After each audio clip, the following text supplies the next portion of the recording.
Querido amigo, hoje o nosso desafio é estudarmos os capítulos 24 e 25 de 1 Samuel. Lembrando que daqui a 4 programas já estaremos estudando o primeiro estudo em 2 Samuel. Os capítulos que estudaremos destacam a pessoa e a vida de Davi antes dele assumir o reino de Israel. No capítulo 24 temos uma lição especialmente valiosa para nós que desejamos ser instrumentos nas mãos de Deus. Espero que esse seja o seu desejo também. A grande característica que sobressai dessa passagem é a dependência que devemos ter de Deus. Por isso, como título para esse capítulo, eu quero sugerir a seguinte expressão: o princípio da dependência de Deus. O princípio da dependência em Deus. Um dos requisitos para sermos usados pelo Senhor é aprendermos a depender dele. Portanto, para todos nós que queremos aplicar a palavra, fazendo-a relevante para os nossos dias, para as nossas vidas, esta proposição do capítulo 24 pode ser expressa com a seguinte afirmação: o princípio da dependência deve ser desenvolvido por todo aquele que deseja ser usado por Deus. Repito, é um desafio para todos nós. Veja bem, o princípio da dependência deve ser desenvolvido por todo aquele que deseja ser usado por Deus. Nesse texto, nós vamos encontrar 7 aspectos que nos ajudam a desenvolver a nossa dependência de Deus. Primeiramente, dependemos de Deus ao agirmos cautelosamente. É fácil percebermos o contraste entre a maldade, a insegurança e o ódio de Saul com a bondade, a segurança e o amor de Davi. Enquanto Saul continuava na sua louca perseguição, Davi procurava sempre um bom local para fugir. Deus nos proporciona situações inusitadas. Saul e Davi estavam na mesma caverna. Saul satisfazia suas necessidades, Davi satisfazia os seus comandados, protegendo-os. Os homens de Davi, sem qualquer consideração, queriam matar Saul. Mas Davi, agindo cautelosamente, apenas cortou parte da capa de Saul. Então, depender de Deus, quando podemos, por nossas mãos, derrotar o inimigo, demonstra um caráter cauteloso, equilibrado e confiante no Senhor. Em segundo lugar, o princípio da dependência deve ser desenvolvido no entendimento da vontade de Deus para as nossas vidas. Nos dias de Saul e de Davi, segurar a orla de um manto simbolizava lealdade, fé e pacto. Cortar a orla de um manto era símbolo de deslealdade e rebelião. Por isso Davi se arrependeu de ter cometido tal ato. Ele cortou um pedaço da capa de Saul, quando Saul estava na caverna. Davi pediu aos seus companheiros que lembrassem sempre do respeito que ele deveria ter por alguém que era ungido do Senhor. Em terceiro lugar, a dependência de Deus é desenvolvida na busca da conciliação. Depois que os dois saíram da mesma caverna, Davi, querendo uma solução para aquela situação de perseguição, ele clamou e chamou a Saul e, mesmo à distância, explicou que ele estava sendo injustiçado pelo próprio rei que o perseguia. Argumentou que ele não era inimigo do rei e nem estenderia sua mão contra ele, pois ele reconhecia que Saul era ungido do Senhor. Davi mostrou um pedaço da capa que ele tinha cortado do manto real de Saul, chamando a atenção do rei, provando que com aquela atitude ele não tinha nenhuma má intenção para com Saul. Porém, surge uma questão: como aplicar esse princípio da dependência em nossos dias, tanto no contexto da igreja como no contexto da sociedade? Temos que lembrar, querido amigo, que toda autoridade foi constituída por Deus e estamos todos nós submissos à cadeia de hierarquia. Em segundo lugar, em relação à igreja, os líderes que Deus constituiu sobre nós devem ser respeitados. Entretanto, nos dias em que vivemos, temos que reconhecer que muitos têm se autonomeados ungidos de Deus. Invocam esse princípio para dizer que, havendo discordância com suas palavras ou ações, se está em rebelião. Temos que ter discernimento para não sermos enganados. Mas ao invés de fazermos rebelião, motim ou desestabilizarmos a liderança de alguém, mesmo que não seja uma liderança constituída e baseada nos princípios divinos, temos apenas 2 alternativas. Ou devemos nos submeter a essa liderança, ou então depois de muita oração e buscar a vontade de Deus, sairmos daquele jugo que nós consideramos desigual. Davi, nas suas palavras para Saul, mostrou que ele respeitava o ofício do rei. Ele respeitava o ofício, mas não necessariamente o homem. Saul, como pessoa, era filho de Belial, isso é, um homem de Satanás. Porém, tinha sido ungido por Samuel para ser rei de Israel. Em terceiro lugar, em relação ao contexto social, nos nossos dias, muitos criticam as autoridades constituídas. É certo que muitos erros administrativos e muita injustiça têm sido cometidos. Entretanto, ridicularizar as autoridades, nos rebelarmos agindo fora da lei e participarmos de ações violentas não é a maneira do cristão se manifestar. Temos maneiras adequadas de protestarmos. O voto serve exatamente para isso. E mesmo nos regimes totalitários, a ridicularização, o motim e a violência armada não devem ser as armas cristãs. Nós devemos entregar aqueles que nos afrontam e nos perseguem nas mãos do Senhor. Deus é sempre o melhor juiz. O melhor a fazer é entregá-los nas mãos do Senhor. Assim como Davi procedeu. Deus irá tratar com eles como quiser, quando quiser e se quiser.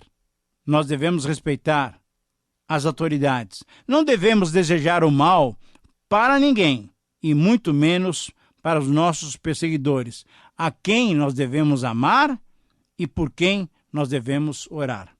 Em quarto lugar, a dependência de Deus é desenvolvida ao nos colocarmos sob o juízo de Deus. Davi agiu exatamente dessa maneira. Nos versículos 14 e 15 nós vemos isso. Diante do rei, do seu país, ele era como um cão morto, ou como uma pequena pulga. Então, o que ele deveria fazer? Ele deixou-se ficar sob os cuidados, sob o juízo de Deus. Essa é a grande solução, nos entregarmos completamente ao Senhor. Em quinto lugar, a dependência de Deus é desenvolvida quando outros a reconhecem em nós. Diante das colocações, das argumentações e diante da demonstração de dependência de Deus, Saul teve que reconhecer, pelo menos por alguns momentos, ele reconheceu que Davi estava certo e que ele, Saul, estava errado.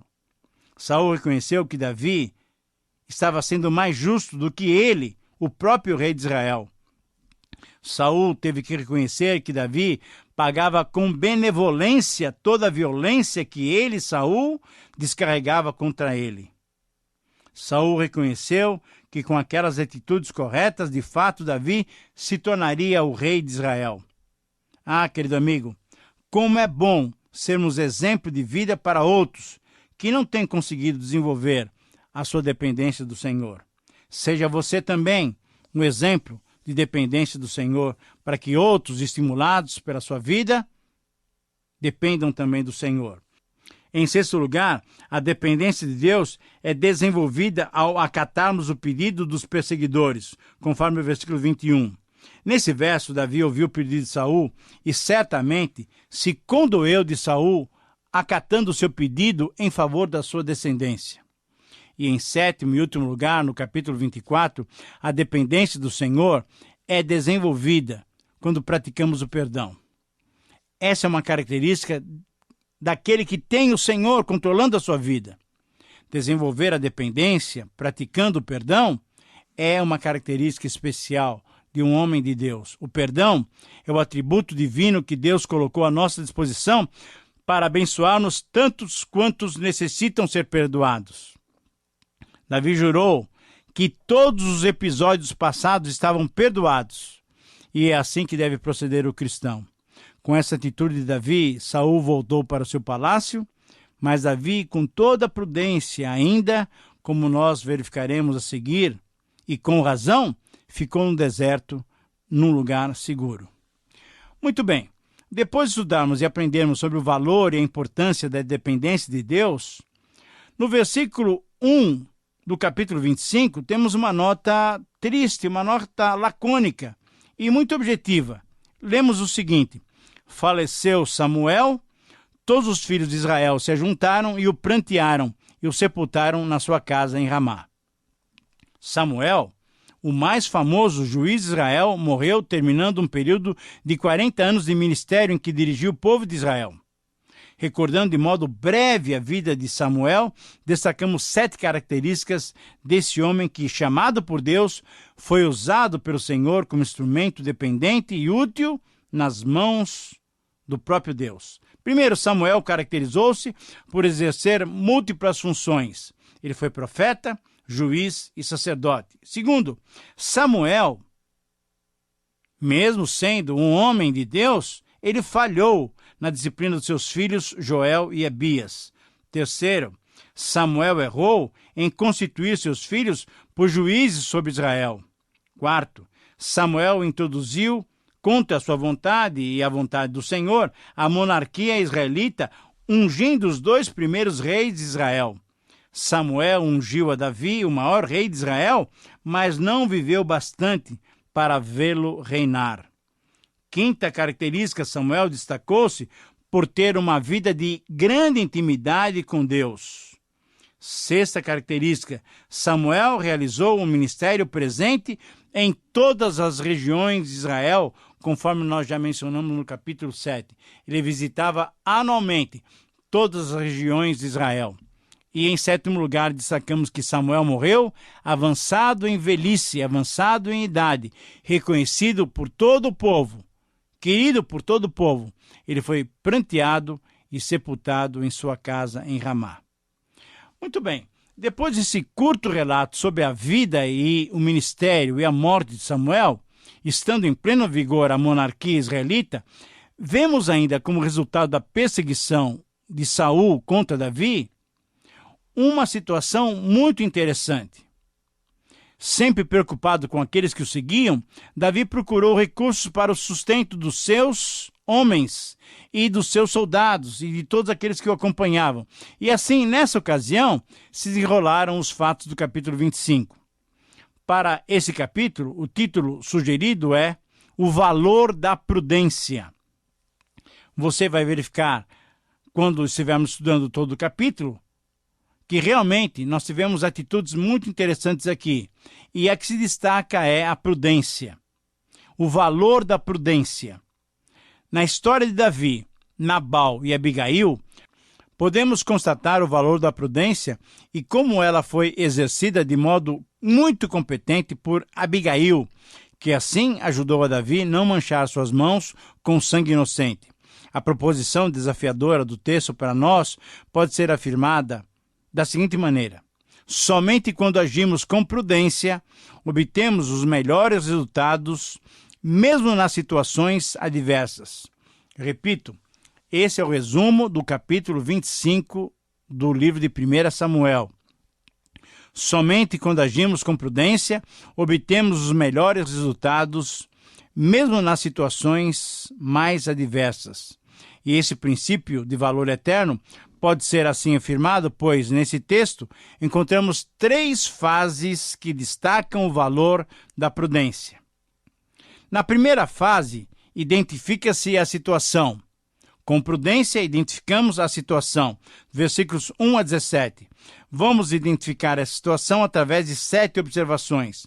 A descrição, Nabal, que significa insensato, provavelmente não era o nome dado pelos seus pais, mas o nome dado a ele popularmente porque ele era tolo no trato com os demais. Ele era um homem criador de gado, ele era abastado, cujo rebanho era constituído de 3.000 ovelhas e 1.000 cabras. Embora morasse em Maom, levava o seu gado para pastar em Carmelo, não próximo a Galiléia, o Monte Carmelo, mas era uma outra localidade chamada Carmelo, a uns 11 quilômetros de Hebrom, no território da sua tribo, no território de Judá, porque ele era descendente da família de Caleb. Segundo, a aproximação. Davi, que comandava a tropa de 600 homens, necessitava de prover-se e de prover alimentação para todos eles. Ouvindo que Nabal tosqueava as ovelhas, e quando isso acontecia era sempre uma ocasião muito festiva, ele entendeu que essa seria a hora oportuna para fazer o seu pedido. instruiu de maneira muito adequada os seus enviados, mandando-os saudar de modo cortês e muito afável a Nabal. A gentileza e a delicadeza sempre têm o seu lugar. Terceiro, a solicitação. Davi pedia, então, através dos seus enviados, alguma recompensa para Nabal pela proteção que tinham feito dos seus rebanhos contra os ataques dos saqueadores. Davi não exigiu nem obrigou a Nabal, mas lembrou que ele e os seus seguidores tinham servido de muro ao redor do rebanho de Nabal. Portanto, esperava o atendimento da sua solicitação. Quarto, a negação. Enquanto Abigail, a esposa de Nabal, era inteligente e bonita, Nabal era grosseiro e insensato, como o significado do seu próprio nome. A resposta de Nabal para o pedido de Davi foi uma resposta mal educada, foi uma verdadeira afronta. Nabal disse que não conhecia nenhum Davi, não conhecia nenhum filho de Jessé. Suspeitou até, por suas palavras, que Davi fosse um escravo, um servo que tinha fugido do seu senhor e, portanto, não daria nada do que era dele para o seu grupo. Os animais que ele tinha matado eram para os seus tosqueadores. Era para a refeição de celebração pela tosquia das ovelhas. Para aquele grupo sem origem, ele não daria absolutamente nada. Nabal foi extremamente insensível para com aqueles que o tinham favorecido. Quinto, a reação. Davi, diante da resposta de Nabal, ficou encolerizado. Davi, em sua primeira reação, só viu a ofensa e o ofensor.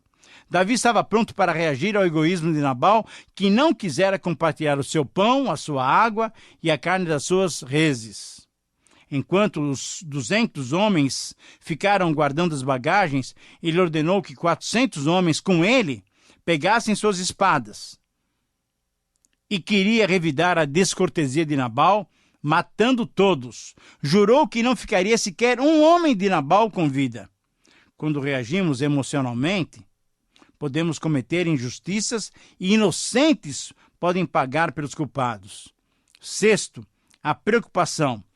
Percebendo a dureza de Nabal e antevendo a reação de Davi, um empregado do próprio Nabal agiu com prudência, correu e foi contar o sucedido a Abigail, mulher inteligente e que certamente saberia contornar aquela situação. Uma situação que poderia se tornar uma tragédia. Sétima observação, a prevenção.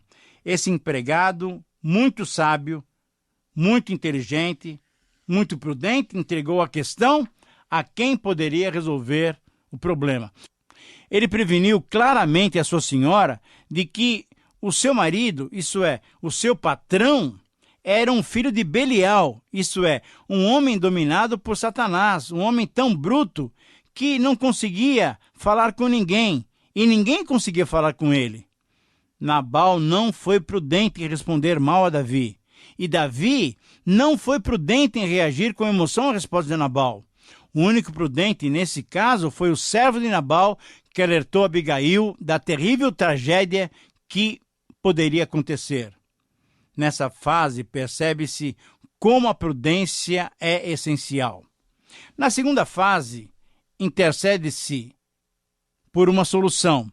A prudência é pedir uma solução, interceder por uma solução. Versículos 18 a 38. Percebemos a busca da solução através de 7 constatações. A providência. Constatamos que Abigail providenciou tudo o que era necessário para diminuir a tensão que estava no ar.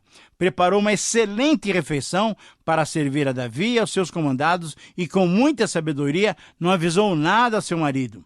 Apesar do risco que corria, Abigail demonstrou a sua inteligência, a sua prudência, não interrompendo a celebração de Nabal no tosqueamento das ovelhas. Ela decidiu, arriscou, agiu e prudentemente atuou para evitar a tragédia. Aquela foi uma providência muito sábia. Segundo, a predisposição. Davi estava predisposto a uma luta sangrenta e queria matar Nabal e os seus homens. A predisposição de Abigail era para a paz. ela queria evitar o pior. Os dois se encontraram no meio do caminho. Qual atitude venceria? A guerra ou a paz? Em determinadas situações, nos vemos diante de conflitos tremendamente difíceis. Temos que ter predisposição para mudar o quadro. Terceira consideração, a prevenção. Abigail tomou a iniciativa.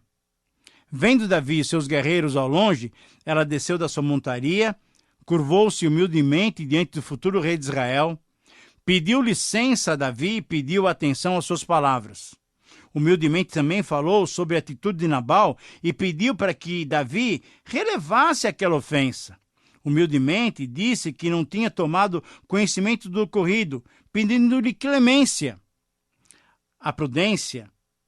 Abigail foi prudente, pedindo que Davi não manchasse a sua mão com sangue da vingança.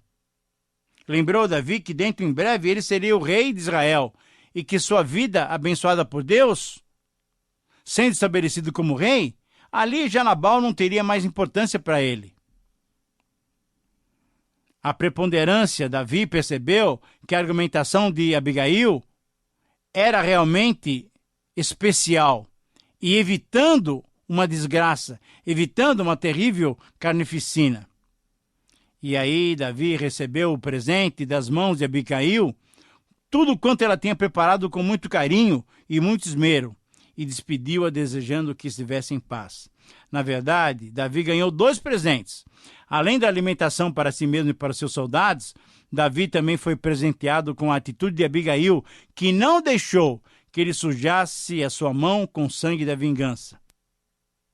Em 7º lugar, o que nós vemos é a prostração. Abigail esperou que Nabal se recuperasse da sua embriaguez em que estava pela festa do tosqueamento, e como uma esposa inteligente, ela contou a Nabal aquilo que ele tinha feito e o que tinha acontecido. Nabal ficou atônito, deve ter ficado abismado diante do risco que correu, quase perderia sua vida, e teve um infarto. Morreu com um problema sério no coração. Poderia ter morrido, e morreu, porque Deus também o puniu. Querido amigo, estamos terminando o nosso programa. E nos versos 39 a 44, nós encontramos então agora o casamento de Davi com Abigail. Depois que essa moça inteligente e bonita tinha feito uma atitude de prudência, agora Davi a convidou para ser sua esposa. Ela foi uma das esposas do rei Davi quando ele começou a reinar em Israel. Muito bem, temos um exemplo especial de Davi e espero que você possa colocá-lo em prática na sua vida. Que Deus o abençoe. Um grande abraço.